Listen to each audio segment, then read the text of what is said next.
தமிழ் திரைப்பட தயாரிப்பாளர் சங்க தலைவர், நடிகர் சங்க தலைவர் விஷால் ரெட்டி அவர்கள் தனது 48வது பிறந்த நாளில் நடிகர் சங்க கட்டிடம் கட்டி முடிக்கப்படும், அதன் பிறகு எனக்கு திருமணம், சாய் தன்சிகா ஓடு டிசம்பர் மாதத்தில் எனக்கு திருமணம் நடக்க இருக்கிறது என்கின்ற அறிவிப்பை விஷால் ரெட்டி இன்று அறிவித்திருக்கிறார். இந்த விஷாலுடைய வரலாறை நாம் பின்னோக்கி பார்க்க வேண்டியிருக்கிறது. ஜி.கே. ரெட்டி என்ற ஒரு தமிழ் திரைப்பட தயாரிப்பாளர் சரத்குமாரை வைத்து ஒரு படம் இயக்குகிறார்.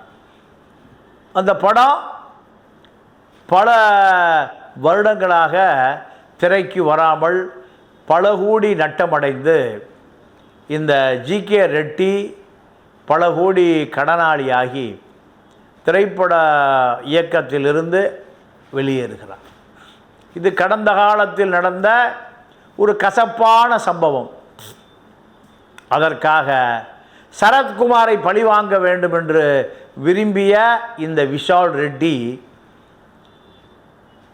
சரத்குமாருடைய மகளான வரலட்சுமியை திருமணம் செய்து கொள்ளப் போகிறேன் என்று 2 பேரும் ஒன்றாக திரைப்பட துறையில் இணைந்து பணியாற்றுகிறார்கள்.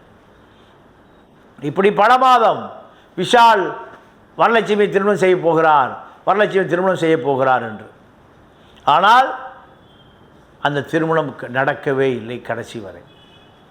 என்ன காரணத்திற்காக நடக்கவில்லை என்றால், விஷால் சரத்குமாரை பழிவாங்க வேண்டும் என்கின்ற அந்த உணர்வோடு வரலட்சுமியை திருமணம் செய்வதாக ஏமாற்றி